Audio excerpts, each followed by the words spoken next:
Okay, this video is just kind of a walk around of my 1982 Honda CX500 Turbo. Proper nomenclature is CX500TC. Anyway, I've had this bike since 2005. I got it from my father, and I believe he acquired it sometime around 1985 or 1986. At the time he acquired it, It's Showtime had already been painted on there. Back in those days, there were people that did a lot of pinstriping with gold wing guys, and my dad was a gold wing guy, and I think the guy that perhaps might have owned this was too, so they thought it was cool to have that painted on there. So the CX500TC decal is not available from me. Might be available online if you're really interested. The bike is in really good shape for, being 42 years old. I just recently had the engine out, replaced the water pump seal, the alternator stator, both of which are common failure items. I rebuilt the petcock.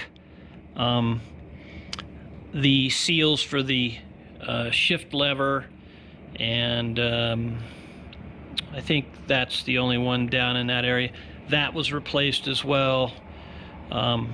She's pretty much oil tight and water tight. As you can see, there's nothing there on the floor. The paint on the tank is in really good shape. Has the original stickers from the factory, even the one up here about the front fork air pressure.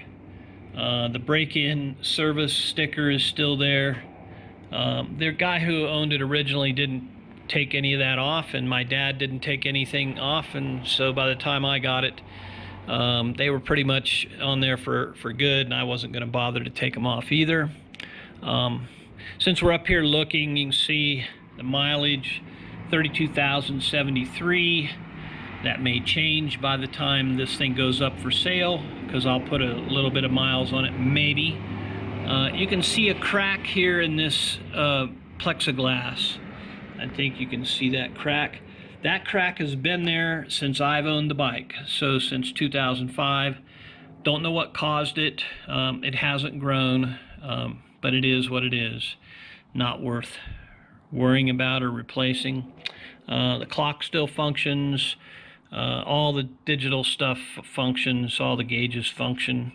I added the voltmeter just recently. I want to keep an eye on the voltage, the charging voltage, to make sure the stator isn't going bad.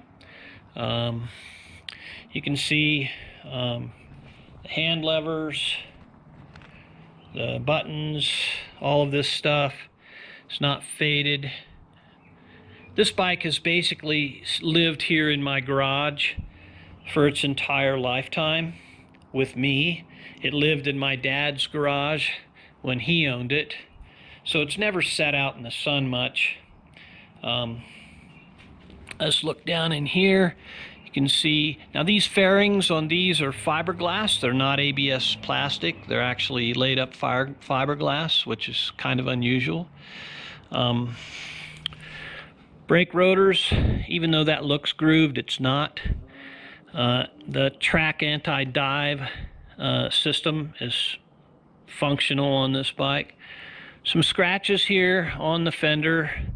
Those happen when you take this fairing on and off. If you don't mask this up, you end up scratching that paint. And I've had that fairing off on various occasions. And back when I first began doing that, I didn't realize that I was going to scratch that up, so that's how that got scratched. And you'll see it's on the other side as well. The tire tread is good. Now this front tire, I'll put the date codes up on photographs. But they're old, but they're not dry rotted. so they can still be run. If you want to run them, if you feel uncomfortable running it, you could put new tires on it. I'll put the dates down here in a minute. Yeah, this front tire I put on in May of 2017. The bike had 31,800 something miles on it at that time. Okay, we come around on the right side of the bike, and I want to point out again the scratches down here on the fender. But I do want to point out this rash here on the fairing, and here it's cracked here, some rash here and here, and then if you look down here on the pipe, it got dented in down here. Now you ask, how did that happen? Well, this bike had tipped over on 2 separate occasions. The first time it tipped over, my brother was riding it, and he tipped it over in his driveway back in Ohio, and this would have been probably back in the 80s, and caused the road rash that you see. He was quite upset, but never had it fixed. And then here in my driveway, my son was riding it. Again, this would have been probably early 2000s, or shortly after I bought the bike or got it from my dad. And my son tipped it over as well. So what you see here is the damage from 2 simple tip overs. Luckily, nothing else got broke, and I never had the inspiration to go ahead and fix the road rash. So as you can see, the clutch cover has a lot of, I guess it's just the basic normal aluminum erosion that you see on it. Could it be polished out? Yes, if you really wanted to polish it out, you could. But I don't have the inspiration to do that. Okay, finishing up here on the right-hand side.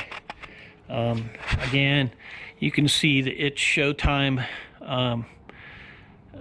pinstriping that was put on it. The mufflers and the heat guard I had powder coated with heat-resistant black paint. I did that quite a number of years ago, and it's held up well. The ends of the mufflers are nice and shiny.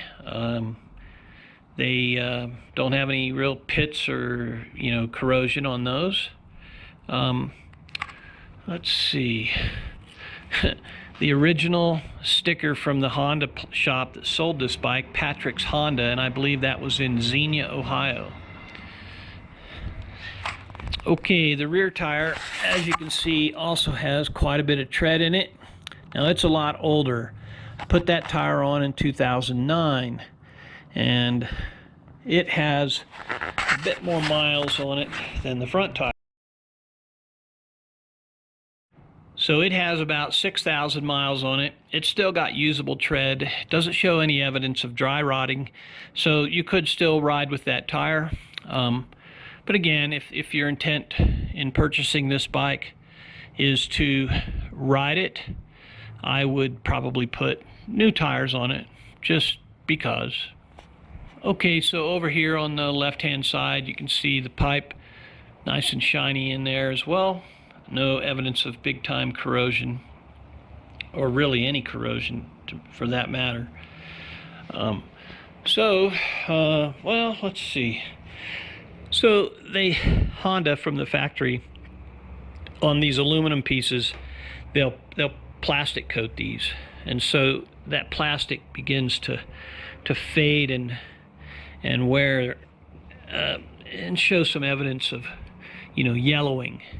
So these, if you really wanted that to look nice, you could take that off, strip the plastic coat off, and have these polished.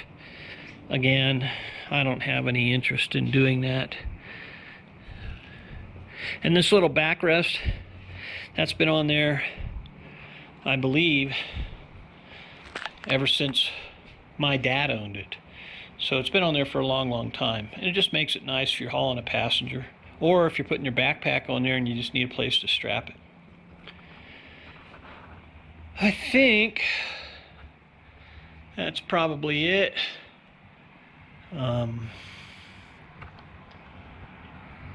think we'll call that good.